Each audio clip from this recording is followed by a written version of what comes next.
Hello students, welcome back in your BST class. और आज हम नया चैप्टर स्टार्ट कर रहे हैं अपना सेकंड बुक का। बीएसटी की फर्स्ट बुक हमारी एक चैप्टर हमारा रह रहा है उसमें, और सारे चैप्टर बाकी के हो गए। और अभी हम जो सेकंड बुक है उसका फर्स्ट लेसन हम स्टार्ट कर रहे हैं। और एज यू नो कि अभी रिवाइज सिलेबस आया है, यानी कुछ पार्ट हमारा बीएसटी का डिलीट हुआ है ना। तो उसके अकॉर्डिंगली हम आप आगे के जो लेसन है उसके अकॉर्डिंगली पढ़ेंगे, क्योंकि उससे पहले के तो हम पढ़ चुके हैं और वो मैं आपको बता भी चुकी हूँ कौन कौन से आपको डिलीट करना है पार्ट। ठीक है, तो हम ये चैप्टर स्टार्ट करें। तो इस चैप्टर 9 है हमारा फाइनेंशियल मैनेजमेंट के रिगार्डिंग। ओके, अभी हम पढ़ रहे थे मैनेजमेंट, हम जो अपने बिजनेस ऑर्गेनाइज को कैसे मैनेज करें, है ना। अभी हम उसके रिगार्डिंग पढ़ रहे थे। अब एक इम्पोर्टेंट एलिमेंट है, वो है क्या? फिनेंस। किसी भी बिज़नेस को रन करने के लिए फिनेंस का होना बहुत ज़्यादा ज़रूरी है। बिना पैसों के हम किसी भी बिज़नेस को रन करने की सोच भी नहीं सकते, यानी कोई थॉट भी हमारे दिमाग में नहीं आ सकता यदि हमारे पास पैसा नहीं है।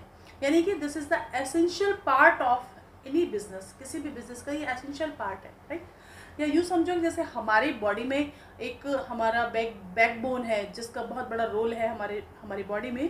सेम सिचुएशन एक बिजनेस की बैकबोन उसका फिनेंस है। ओके, तो हम उसके रिगार्डिंग हम पढ़ेंगे। तो फाइनेंस इस इम्पॉर्टेंट है, लेकिन फाइनेंस को मैनेजमेंट भी फाइनेंस का प्रॉपर होना चाहिए।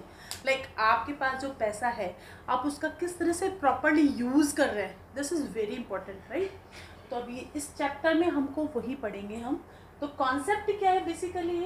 It is refer to effective and efficient management of fund, है ना। ये जो रिलेटेड है वो है इफेक्टिव और efficient management of fund used in business, जिसको हम बिजनेस में यूज करते हैं। और इसके regarding in terms of its planning, यानी कि एक तो हम प्लानिंग करते हैं बिजनेस की, ऑब्टेनिंग यानी कि हम कहाँ से ऑब्टेन कर सकते हैं, then after controlling and administration.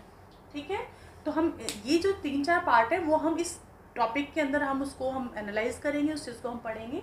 ठीक है, बेसिकली ये इसका कॉन्सेप्ट है। तो basically it's concern with optimum procurement as well as use of fund, यानी कि this concept is related to optimum procurement of finance and as well as use of fund, यानी कि आप कहाँ से अपने फंड को ऑब्टेन कर सकते हो और आप उसको कहाँ पर बेस्ट वे में उसको यूज करें कि आपको उसकी प्रोडक्टिविटी और ज़्यादा इन्हेंस हो, राइट। तभी हम उससे फिनेंस का यूज़ कर सकते हैं, क्योंकि फिनेंस आपको पता है जैसे हम बोरो करते हैं तो हम यदि फिनेंस बोरो करते हैं तो कुछ लायबिलिटीज़ के साथ साथ आ जाती है, लाइक कि टाइम पर हमारा कमिटमेंट होता है कि हम उसको टाइम पर पे करें विद जो भी उनका इंटरेस्ट है, जो भी कॉस्ट है। तो उसके लिए फाइनेंशियल मैनेजमेंट प्रॉपरली होना बहुत ज़्यादा नेसेसरी है। ठीक है, अब अपन इसका एक एग्जाम्पल ऐसे लें कि हमारे घर में, राइट, हमारी मदर मतलब वो ऑटोमेटिकली फाइनेंस मैनेजर है, आप देखो तो उन्होंने ये स्ट्रेटेजी कितने एक स्मार्टली वो हैंडल करती हैं। यानी उनको एक हमारे फादर हैं, जो भी जहाँ से भी उनको पैसा मिलता है अपने घर को रन करने के लिए, वो उनको एक मतलब फिक्स अमाउंट वो देते हैं और वो पूरे मंथ के 30 डेज को वो मैनेज करती हैं। और हमको आज दिन तक कभी ये प्रॉब्लम फील नहीं हुई कि लाइक फीस कैसे जाएगी, इलेक्ट्रिसिटी का बिल कैसे पे करेंगे या अदर एक्सपेंसेस कैसे होंगे। हमारा घर स्मूथली फंक्शन करता है, राइट। और ये पूरा क्रेडिट किसको जाता है? हमारी मदर को जाता है, क्योंकि वो बहुत अच्छे से जानती हैं चीज़ें। उन्होंने कहीं सीखा नहीं है, लेकिन शी नोज एवरीथिंग कि कब कौन सा किस टाइम पर कमिटमेंट को पूरा करना है, और वो पूरी प्लानिंग के साथ उस टास्क को पूरा करती हैं। ओके, तो ये एक एग्जाम्पल है इस पॉइंट के डेप्थ को, मतलब इसकी इम्पोर्टेंस को समझने के लिए जो मैंने आपको एग्जाम्पल दिया है। तो इस टॉपिक से रिलेटेड 2 एस्पेक्ट हैं, यानी 2 aspect of financial management. 2 aspect हैं क्या? ऑप्टिमम प्रोक्योरमेंट ऑफ फंड, जैसे कि हमने पढ़ा कि एक तो optimum procurement of fund and optimum uses of fund. Okay, अब ऑप्टिमम प्रोक्योरमेंट फंड के भी 2 पार्ट्स हैं क्या? फर्स्ट, हम आइडेंटिफाई करते हैं the various source of fund, यानी कि हम सबसे पहले ये आइडेंटिफाई करेंगे कि हमारे पास यानी कितने सोर्स ऑफ फाइनेंस फंड हैं, यानी कहाँ से हम फाइनेंस को कलेक्ट कर सकते हैं, राइट। आइडेंटिफाई किया हमने। देन आफ्टर कि आपको पता है कि एक कंपनी यदि जो अपना फंड जनरेट करती है तो थ्रू शेयर्स करती है और डिबेंचर्स करती है, राइट। तो जितने भी सोर्सेज हैं वो उसके जिसके लिए वो मतलब इजी गोइंगली वो जिनको अडॉप्ट कर सकती है उनको आइडेंटिफाई करेगी। Then after evaluating and selecting the sources with minimum cost and less risk, फिर वो उस ऑप्शन को सेलेक्ट करेगी जो उसके लिए कम रिस्की हो और जिसकी कॉस्ट भी मिनिमम हो, समझे, राइट। अब इस कंडीशन में 3 सोर्सेज हैं हमारे पास, like equity shares, preference share and debenture, right.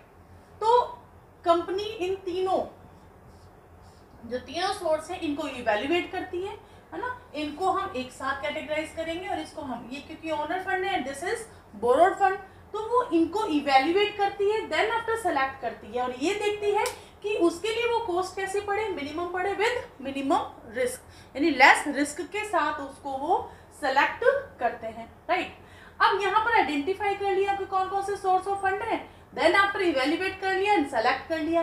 अब इसके बाद जो नेक्स्ट चीज आती है वो आती है ऑप्टिमम यूज ऑफ फंड, यानी कि फंड को यूज कैसे करें, राइट। तो जो ऑप्टिमम फंड को जो हम यूज करते हैं, यानी कि उसको उस पैसे से हम अपने बिजनेस की ऑपरेटिंग एक्टिविटीज को करने के लिए उस पैसे को जब हम खर्च करते हैं, उस फंड को हम जब इन्वेस्ट करते हैं, तो वो इन्वेस्टमेंट यानी investing these funds into profitable channel, यानी कि हमें कहाँ इन्वेस्ट करना होगा, उसको एक प्रॉफिटेबल चैनल में, ताकि हमें जो उसका रिटर्न ऑन इन्वेस्टमेंट मिले वो हमें ज़्यादा मिले, राइट। यानी कि हमें जो रिटर्न ऑन इन्वेस्टमेंट मिले वो ज़्यादा मिले, ताकि हम अपने जो इन्वेस्टर हैं उनको सेटिस्फाइड कर सके, टाइम पर अपने कमिटमेंट को पूरा कर सके। तो ये बेसिकली ये जो है एंड दिस इज द मतलब ये जो कॉन्सेप्ट है अपना कंप्लीट ये कॉन्सेप्ट आता है और ये रोल है फाइनेंस मैनेजमेंट का कि बेसिकली इसके अंदर अपन को करना क्या है।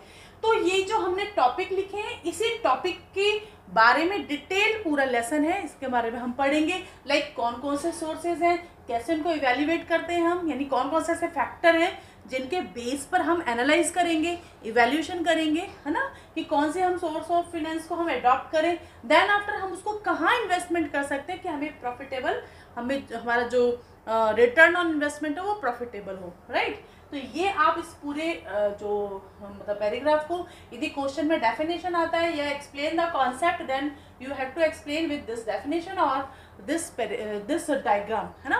और इसके साथ आप कोई भी किसी भी ऑथर की आप डेफिनेशन देना चाहें तो this is very best, okay. तो इसके बाद बात आती है कि हमको भाई फाइनेंस की ज़रूरत क्यों है, क्या भाई आपको बिजनेस में आप कंपनी, जैसे कंपनी के बारे में हमने पढ़ा था कि जो हम पब्लिक कंपनी को हम स्टार्ट करते हैं, राइट, तो मिनिमम कितने मेंबर चाहिए, 7, और कैपिटल कितनी चाहिए मिनिमम 5 लाख, राइट। अब इस पैसे से तो बिजनेस चलने का नहीं, राइट, तो हमें और पैसा चाहिए और फंड चाहिए, क्यों चाहिए भाई ये फंड, तो ये फंड क्यों चाहिए, यानी कि रोल क्या है फाइनेंस का, तो ये तो हमें पता है कि बिजनेस के ऑपरेटिंग एक्टिविटीज को रन करने के लिए भाई पैसा तो चाहिए हमें, लेकिन इस पैसे का हम कहाँ इन्वेस्टमेंट करते हैं, यानी कि रोल ऑफ फाइनेंस मैनेजमेंट क्या होता है। फर्स्ट आप समझेंगे the size of composition of fix assets, यानी कि फर्स्ट ऑफ ऑल तो आपको ये देखना होगा कि आपकी जो फिक्स असेट्स की रिक्वायरमेंट कितनी है, ठीक है। अब this is depend on business size, यानी कि आपका बिजनेस किस लेवल का है, किस साइज का है, कि आप बड़े बिजनेस को हैंडल कर रहे हैं और स्मॉल बिजनेस को हैंडल कर रहे हैं, लाइक जैसे कि आप मान लो आपका प्रोडक्शन से रिलेटेड आपका वर्क है तो आपको ज़्यादा फिक्स असेट्स चाहिए, राइट। क्यों, क्योंकि मशीनरी, हैवी मशीनरीज होती हैं, अदर इक्विपमेंट होते हैं जिसमें एक ह्यूज कॉस्ट इन्वेस्ट होती है, राइट।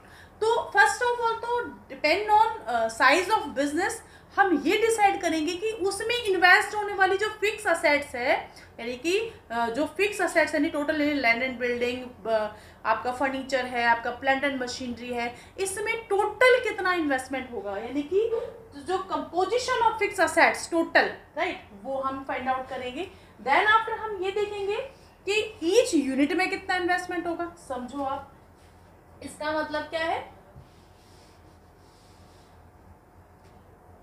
इसका मतलब ये है आप ये देखोगे total amount of fix assets, पहले तो ये डिसाइड करोगे, and breakup value in each assets, ऐसे समझो, ठीक है। जैसे कि ऐसे समझते हैं कि हमको मान लो मेरे बिजनेस में 25 लाख फिक्स असेट्स की रिक्वायरमेंट है, 25 लाख की फिक्स असेट्स मुझे लगता है कि मेरे बिजनेस में रिक्वायर्ड है। इस 25 लाख में मुझे क्या क्या लेना है, सपोज करो कि मैं जो प्लांट एंड मशीनरी लूंगी वो लूंगी मैं 10 लाख की, राइट। जो मेरा लैंड एंड बिल्डिंग है ये भी कितने का हो जाएगा, 10 लाख, राइट। और अदर जैसे फर्नीचर वगैरह में जो मेरा इन्वेस्टमेंट होगा वो होगा 5 लाख, ठीक है। तो ये जो टोटल कंपोजिशन है वो, और हर यूनिट में कितना इन्वेस्टमेंट होगा वो, तो ये मुझे इस चीज़ को मैनेज करना होगा। यानी कि जब मैं फाइनेंशियल मैनेजमेंट, यानी जो भी पर्सन अपने बिजनेस में फाइनेंशियल मैनेजमेंट के रिगार्डिंग सोचेगा तो वो एक चीज़ ये सोचेगा भाई कि मुझे टोटल कितनी फिक्स असेट्स चाहिए, और हर फिक्स असेट्स में अच्छा टोटल का जो टोटल का वो डिसीजन लेगा वो ऐसे तो लेगा, लाइक प्लांट एंड मशीनरी मेरे इतने की हो जाएगी, लैंड एंड बिल्डिंग मेरे इतने की हो जाएगी, फर्नीचर इतने का, अदर जो असेट्स लूँगा वो इतने का, तो उसका टोटल करके ही तो आएगा कंपोजिशन ना, तो ये डिसाइड किया जाएगा। ओके, देन आफ्टर आपके फिक्स असेट्स में इन्वेस्टमेंट हो गया। अच्छा एक चीज और, जो फिक्स असेट्स का इन्वेस्टमेंट है इसको एक नाम से और जाना जाता है, वो क्या, fix assets investment means capital budgeting investment. Capital budgeting investment, भाई ये क्या है?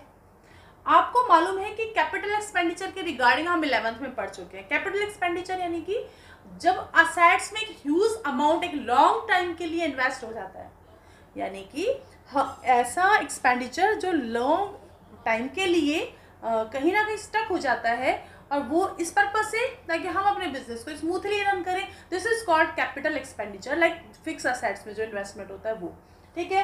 हर फिक्स असेट्स में ह्यूज कैपिटल इन्वेस्ट हो जाती है, दैट्स वाई उसको कैपिटल एक्सपेंडिचर के नाम से जाना जाता है। और यहाँ पर हम इन्वेस्टमेंट का पढ़ रहे हैं वो है फिक्स असेट्स में इन्वेस्टमेंट, यानी कि this is long term investment. एक तरीके से अपन इसको ये भी बोल सकते हैं, क्या बोल सकते हैं इसको अपन, लॉन्ग टर्म इन्वेस्टमेंट ये भी बोल सकते हैं ना, और इसको हम कैपिटल बस्टिंग इन्वेस्टमेंट भी बोल सकते हैं, क्योंकि कैपिटल हमारी क्या होगी उसमें स्टक हो गई, राइट।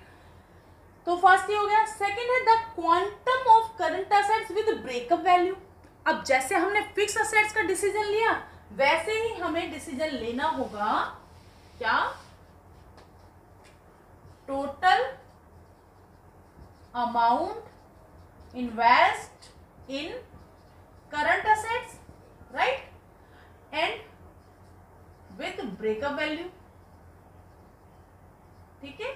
जैसे कि स्टॉक, करंट असेट्स में क्या आता है, stock, debtor, bills receivable, cash, है ना, यानी कि इसमें कितना होना चाहिए, इसमें कितना होना चाहिए, इसमें कितना होना चाहिए, इसमें कितना होना चाहिए, और इसका इन्वेस्टमेंट, इसका जो टोटल अमाउंट है वो कितना हो, राइट। इस करंट असेट्स में जो इन्वेस्टमेंट होता है, यानी जो करंट असेट्स में हमारा पैसा होता है वो उतना ही होना चाहिए कि हम करंट लायबिलिटीज को टाइम पर मेट आउट कर सकें, यानी इतना ज़्यादा नहीं होना चाहिए इसमें पैसा कि वो हमारा मतलब वेस्टेज रहे, उसके कोई हमें प्रोडक्टिविटी नहीं मिले, उतना पैसा भी इसके अंदर नहीं होना चाहिए, राइट। तो इसीलिए इसको जो करंट असेट्स में इन्वेस्टमेंट होता है इसको वर्किंग कैपिटल इन्वेस्टमेंट भी बोलते हैं, लिख भी लेना आप साथ साथ में, इसको वर्किंग कैपिटल इन्वेस्टमेंट बोलते हैं। Working capital investment, what do you mean by working capital? Working capital का मतलब क्या होता है भाई, current assets minus current liabilities, है ना, कितना क्या होता है, current assets minus current liabilities. और अकॉर्डिंग टू जो बिजनेस टर्म ये माना जाता है कि आपकी जो करंट असेट्स 2 है तो आपके पास करंट लायबिलिटीज कितनी होनी चाहिए, 1, राइट, यानी 1 करंट लायबिलिटीज है तो आपके पास करंट असेट्स 2 होना चाहिए। This is ideal ratio, this is ideal ratio, यानी कि ये एक आइडल रेशियो है। और इसके डिफरेंस को ही क्या बोलते हैं अपन, वर्किंग कैपिटल, यानी कि वो कैपिटल जो हमें डे टू डे की एक्टिविटीज को रन करने में हमारे हेल्प करती है, राइट।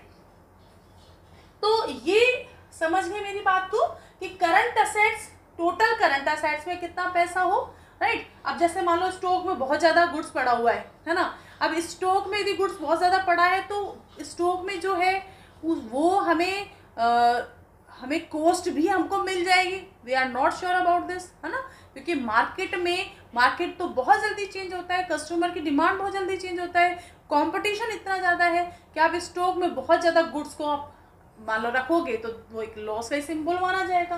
सेकंड चीज़ डेटर के पास यदि पैसा है तो आप उसको, डेटर्स को बहुत ज़्यादा क्रेडिट सेल है तो क्रेडिट सेल यानी कि हमारे प्रॉफिट को तो बढ़ा रहा है लेकिन वो कैश में कन्वर्ट नहीं है, राइट। तो वो भी चीज़ क्या है, थोड़ा सा इसमें पैसा अटका हुआ है तो हमने we are not sure about कि तो पूरा पैसा मिल जाएगा। सेम चीज़ बिल्स रिसीवेबल में है। कैश में भी यदि बहुत ज़्यादा पैसा हम रखें अपने पास कैश में तो वो बिजनेस में रखा हुआ है तो उसकी प्रोडक्टिविटी तो नहीं बढ़ी। यदि मान लो मेरे पॉकेट में साल भर मैंने मान लो 1 लाख रुपीज़ अपने घर में रखा हुआ है तो वो 1 लाख की आफ्टर 1 ईयर कॉस्ट डिक्रीज होगी और इंक्रीज होगी? आई थिंक डिक्रीज ही होगी। यदि इस 1 लाख रुपए को मैंने कहीं इन्वेस्ट कर दिया होता तो मे बी इस 1 लाख से मैं ज़्यादा अर्न कर लेती यानी उसकी प्रोडक्टिविटी बढ़ती। तो ये चीज़ें, ये फैक्टर ध्यान रखने होंगे कि इन सब चीज़ों में एक मतलब उतना ही पैसा होना चाहिए जितना हम उसको इजीली कन्वर्ट करा सके और जिसकी हमें प्रोडक्टिविटी मिलती रहे। तो this is very important decision, right. तो फिक्स असेट्स का डिसीजन हो गया, करंट असेट्स का हो गया। अब मान लो मैं आपको कैपिटल बस्टिंग बोलूँ तो आपके माइंड में तुरंत स्ट्राइक होगा क्या? Fix asset investment. मैं बोलूँ वर्किंग कैपिटल इन्वेस्टमेंट, देन तुरंत स्ट्राइक होना चाहिए माइंड में क्या? Current assets investment. ओके, तो ये दो चीज हो गई। देन आफ्टर है amount of large and short term finance. अब लार्ज और शॉर्ट टर्म फाइनेंस यानी कि ये अरेंजमेंट कैसा होता है, लार्ज और शॉर्ट टर्म फाइनेंस। लार्ज का अमाउंट कहाँ से आएगा आपके पास? शेयर और डिबेंचर से, ठीक है। शॉर्ट टर्म फाइनेंस का कहाँ से होता है अपने पास? करंट लायबिलिटीज से। समझ रहे हो? तो ये देखना होगा कि अमाउंट, इसका हमको ये देखना होगा कि हम लार्ज फाइनेंस सोर्स से हम कितना पैसा कलेक्ट करें, शॉर्ट टर्म से कितना करें। लाइक लार्ज से हम कलेक्ट करते हैं तो इसकी कॉस्ट बढ़ती है यानी कि इनका जो रिटर्न अपन को देना पड़ेगा वो एक बर्डन हो जाएगा, ठीक है। करंट लायबिलिटीज को हमें 1 साल में ही उसको मेट आउट करना है तो ये देखेंगे अपन, ठीक है। फिर है breakup of long term finance sources. इसके बाद जो लार्ज स्केल पे जो सोर्सेज है यानी कि इक्विटीज एंड इक्विटी के स्पेलिंग में बताएंगे, इक्विटी एंड डिबेंचर, है ना। जो ये बेसिकली ये 2 सोर्स है, इसमें इसको अपन देखेंगे कि जो ये पैसा किस रेशियो में अपन मतलब कलेक्ट करें, इक्विटीज ज्यादा हो या डिबेंचर्स ज्यादा हो। Then after all items in the P&L which effect selection of finance sources. अब बात ये है कि यदि मैं इक्विटी, मान लो मैं इक्विटीज को चूज करती हूँ तो मुझे क्या देना होगा? इन्वेस्टर को डिविडेंड। और यदि मैं डिबेंचर्स को चूज करती हूँ तो मुझे क्या देना होगा? Interest, right. और मान लो मैं फिक्स असेट्स में इन्वेस्टमेंट करती हूँ तो क्या चार्ज करना पड़ेगा? डेप्रिसिएशन। समझ रहे हो मेरी बात को? तो यहाँ पर कुछ एक ऐसी चीजें हैं जो कि मेरे P&L को इफेक्ट डालती हैं। सेम चीज मान लो डेटर्स बहुत ज्यादा है तो किस चीज की पॉसिबिलिटी बढ़ती है? बैड डेट्स की। समझ गए आप? तो यानी कि जो हर वो आइटम आप जब चूज कर रहे हो फाइनेंस सोर्सेज तो उससे रिलेटेड वो सभी आइटम जो आपके प्रॉफिट एंड लॉस को इफेक्ट डालेगा, राइट। डिविडेंड भी कहाँ आता है? प्रॉफिट एंड लॉस में, राइट। और इसके अलावा इंटरेस्ट कहाँ आता है? डिबेंचर में, P&L में, राइट। इसके अलावा डेप्रिसिएशन भी पार्ट ऑफ P&L है और आपका बैड डेट्स भी पार्ट ऑफ P&L है। समझ गए बात को? तो ये ऐसे कुछ आइटम्स है जो हमारे प्रॉफिट एंड लॉस को इफेक्ट करेगा। तो at the time of selection any sources we have to memorise that कि इसकी जो कॉस्ट है वो कॉस्ट क्या होगी, वो हमारे P&L पे क्या इफेक्ट डालेगी। हमको ये चीज भी दिमाग में रखनी होगी, तब जाके हम चूज करेंगे।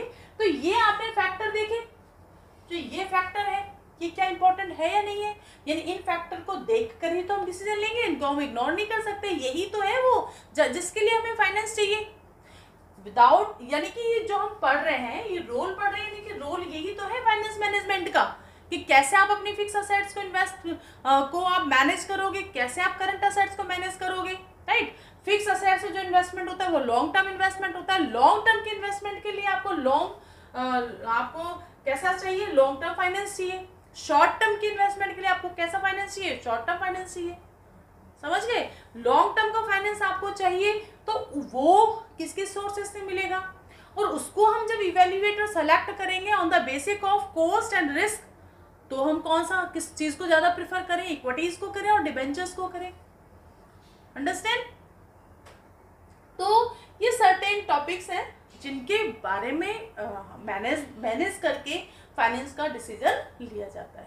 ठीक है, पॉज करो, इसको नोट करो, ठीक है, फिर इसके बाद आगे बढ़ते हैं। ओके, देन हमारा जो नेक्स्ट टॉपिक है, एंड ये टॉपिक है objective of financial management. Object क्या है फाइनेंशियल मैनेजमेंट का, है ना। तो बेसिकली एक तो ऑब्जेक्ट हमने अभी पढ़ा था, यानी जो रोल ऑफ फाइनेंस है वो भी काइंड ऑफ ऑब्जेक्ट है, लेकिन इसको हम एक डिटेल में और एक प्रॉपर तरीके से हम पढ़ते हैं। तो कैसे हम इसको करेंगे कि ऑब्जेक्ट ऑफ फाइनेंशियल मैनेजमेंट को हमने 2 पार्ट में डिवाइड किया है। फर्स्ट है primary object and second is other objective, right. First object क्या है? फर्स्ट ऑब्जेक्ट बिजनेस का अपने ऑनर की वेल्थ को इंक्रीज करना है, राइट। यहाँ पर जो ऑनर है वो कौन है? Share holder, right. तो प्राइमरी ऑब्जेक्ट क्या है? मैक्सिमाइज शेयर होल्डर्स वेल्थ, कि शेयर होल्डर की जो वेल्थ है उसको मैक्सिमाइज करना, राइट, कि ताकि जो शेयर होल्डर्स है वो क्या रहे? सेटिस्फाइड रहे, है ना। और जो शेयर होल्डर सेटिस्फाइड रहेंगे तो वो इन्वेस्टमेंट रहेगा, राइट, और वो जो इन्वेस्टमेंट है वो एक स्ट्रेंथ प्रोवाइड करेगा उस कंपनी को, राइट। तो मैक्सिमाइज शेयर होल्डर्स वेल्थ, इसका क्या मतलब है? मैक्सिमाइज शेयर होल्डर का मतलब, वेल्थ का मतलब है उनका जो डिविडेंड है ना, जो उनको डिविडेंड प्रोवाइड किया जाता है उसकी जो मार्केट प्राइस है उसको बढ़ाना, उसको इंक्रीज करना। ठीक है, कैसे कैलकुलेट करते हैं वेल्थ? कैसे कैलकुलेट करते हैं? Number of share hold by share holder, ठीक है, एंड मार्केट प्राइस पर शेयर। अब एक एग्जांपल लेते हैं, जैसे कि mister A hold 2000 equity share at the rate of 100 rupees, ठीक है। ये उसने 2000 के शेयर परचेज कर रखे हैं, 2000 के शेयर हैं मिस्टर ए के, 100 रुपीज ई शेयर उसका कॉस्ट है, ठीक है। अब इस 100 रुपीज को इंक्रीज करना, this is primary objective. Okay, एक एग्जांपल हम ले लेते हैं, like mister A hold 2000 equity share at the rate of 100 E share. Mister A के पास किसी कंपनी के 2000 इक्विटी शेयर थे और हर शेयर की कॉस्ट कितनी है? 100 रुपीज। अब मिस्टर ए अपने इस पैसे को विड्रॉल नहीं करे और डिविडेंड को विड्रॉल नहीं करे, मतलब सॉरी, इसका जो, अब जैसे कि 100 शेयर, हम ये चाहते हैं कि इसका इन्वेस्टमेंट यहाँ पर, इसका इन्वेस्टमेंट बना रहे, तो ये इन्वेस्टमेंट तब बना रहेगा जबकि ये जो 100 रुपये है ना, ये इंक्रीज होता जाएगा, लाइक 105 है, 110 और मोर देन, ठीक है। यानी कि ये जो शेयर का प्राइस बढ़ेगा तो ये मिस्टर ए क्या रहेगा, इसमें सेटिस्फाइड रहेगा, और इसके अलावा जो अदर शेयर होल्डर है वो भी इन्वेस्टमेंट के लिए मोटिवेट होंगे, समझ गए। यानी कि ये पैसा इस कंपनी में रहेगा, राइट। और यदि मान लो ये शेयर डाउन चला जाए तो मिस्टर ए इस शेयर को सेल कर देगा, राइट, और रेट कम रेट पे सेल हो जाएगा, तो क्या होगा? और जो अदर इन्वेस्टर है वो इसमें इंटरेस्ट लेंगे नहीं इन्वेस्टमेंट के लिए, तो ये ड्रॉबैक हो जाएगा, राइट। तो एक इसका जो मेन ऑब्जेक्ट है वो ये है कि शेयर होल्डर की वेल्थ को मैक्सिमाइज करना, और इस पर्पज से जो फॉर्मूला है वो ये है कि जितने नंबर ऑफ शेयर उसने होल्ड किए हुए हैं उसके मार्केट प्राइस से मल्टीप्लाई करना। लाइक क्वेश्चन में ये आ जाए कि mister A hold 2000 equity share and जो इसका प्राइस है, मार्केट प्राइस है, वो 110 है, तो what is the wealth of share holder? Then you have to multiply shares multiply by market price of each share, तो आप उसकी वेल्थ को कैलकुलेट कर लेंगे, ठीक। आती है कि यहां बात हो रही है वेल्थ मैक्सिमाइज, और एक बात होती है प्रॉफिट मैक्सिमाइज.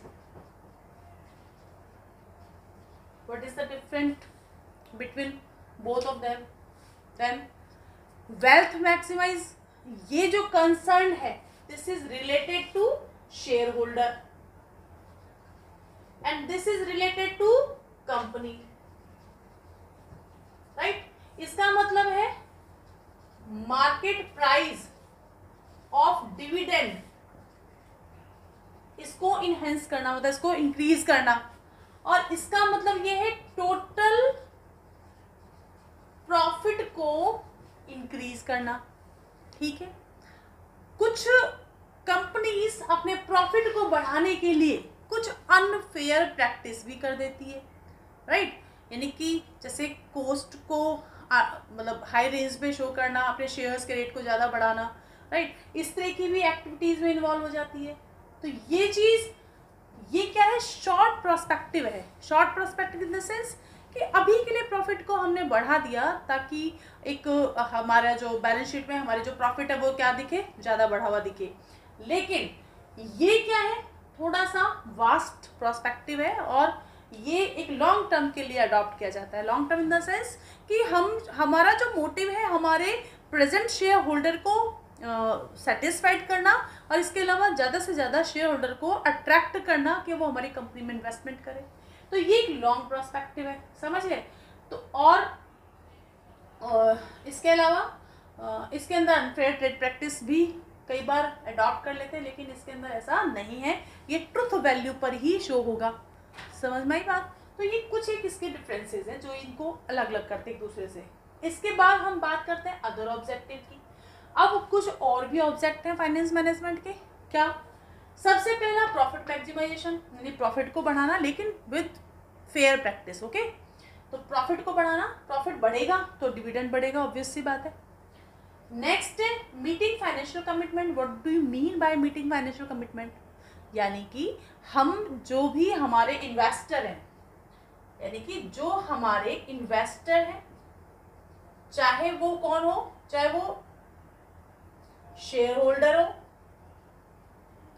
चाहे वो डिबेंचर होल्डर हो, चाहे वो अदर क्रेडिटर्स हो, यानी कि टाइम पर इनको इनका जो इन्वेस्ट अमाउंट है वो एक तो सेफ रखें और रिटर्न टाइम पे करें. साथ में जो फाइनेंशियल कमिटमेंट है, लाइक जो भी इनको इनके कॉस्ट इनको जो पे करनी है, डिविडेंड पे करना है, इंटरेस्ट पे करना है, व्हाटएवर, वो उनको टाइम पर उसको पे किया जाए. नेक्स्ट है मेंटेनेंस ऑफ लिक्विडिटी. लिक्विडिटी को मेंटेन करना इसका एक मेन ऑब्जेक्ट है. लिक्विडिटी को मेंटेन करना इन द सेंस कि आप लिक्विडिटी भी प्रॉपर होगी, यानी प्रॉफिट तो बढ़ा दिया हमने क्रेडिट सेल्स के थ्रू, लेकिन वो प्रॉफिट हमारा कैश में कन्वर्ट नहीं है, लिक्विडिटी नहीं है, तो हमारा उस रेज प्रॉफिट का से हमारा हम अपने जो फाइनेंशियल कमिटमेंट है उसको पूरा नहीं कर पाएंगे. आपस में लिंक्ड है एक दूसरे से, है ना. यदि हमारे पास प्रॉफिट तो बढ़ा हुआ है ना. प्रॉफिट क्यों बढ़ा हुआ है? क्योंकि हमने क्रेडिट सेल्स को हमने अप्रोच किया. ठीक. अब क्रेडिट सेल्स को अप्रोच किया, प्रॉफिट बढ़ गया, लेकिन वो कैश में कन्वर्ट नहीं है. कैश में कन्वर्ट नहीं है तो आप कैसे, आपके पास लिक्विडिटी नहीं है तो आप कैसे आप टाइम पर पेमेंट करोगे? This is not possible. तो लिक्विडिटी को मेंटेन करना इसका मेन ऑब्जेक्ट हो गया. फिर है proper utilisation of fund, and this is main motive, है ना. क्या कि जो भी फाइनेंस या जो भी फंड ये रेज कर रहे हैं उस फंड को प्रॉपर तरीके से यूटिलाइज करना ताकि उसकी प्रॉफिटेबिलिटी बनी रहे. प्रॉफिटेबिलिटी इन द सेंस कि उस फंड को उन जगह पर इन्वेस्ट करना कि वहाँ से उनको रिटर्न ऑफ इन्वेस्टमेंट जो मिले वो प्रॉफिटेबल हो. ठीक है. तो ये इसके अदर 4 ऑब्जेक्ट है. तो प्राइमरी ऑब्जेक्ट पढ़ा हमने शेयर होल्डर की वेल्थ को मैक्सिमाइज करना, और अदर ऑब्जेक्ट में हमने 4 ऑब्जेक्ट पढ़े. First is profit maximisation, second is meeting financial commitment, meaning of this investor, share holder, debenture holders का जो अमाउंट इन्वेस्ट है वो, राइट, उसका जो भी इंटरेस्ट हम पे करेंगे, डिविडेंड पे करेंगे, उसको टाइम पे करना. लिक्विडिटी को मेंटेन करके रखना, प्रॉपर यूटिलाइजेशन ऑफ फंड ताकि उसकी प्रॉफिटेबिलिटी इंक्रीज की जा सके. ठीक है, तो ये कौन सा ऑब्जेक्ट है, अदर ऑब्जेक्ट है। और आपको मैंने बताया कि वेल्थ मैक्सिमाइजेशन और प्रॉफिट मैक्सिमाइजेशन का क्या मीनिंग है, ये आपको समझाया। और आपको बताया कि शेयर होल्डर जो वेल्थ है उसको कैसे कैलकुलेट करेंगे, इसका 1 मार्क का क्वेश्चन आ सकता है। तो आप ध्यान रखना इस चीज़ को। इस फॉर्मूले के रिगार्डिंग भी आ सकता है, फॉर्मूला पूछा जा सकता है आपसे, समझ में आई बात। तो आप इसको अच्छे से प्रॉपर्ली लर्न कर लें, तो विथ एक एग्जाम्पल कर लें तो वो और भी अच्छा होगा, समझ गए। तो आप इसको सारे डिटेल को अच्छे से नोट करें, इसको लर्न करें, और इसके बाद हम जो इसके आगे के जो टॉपिक्स है उस पर डिस्कस करेंगे। Okay students, then I will see you in next video with a new topic.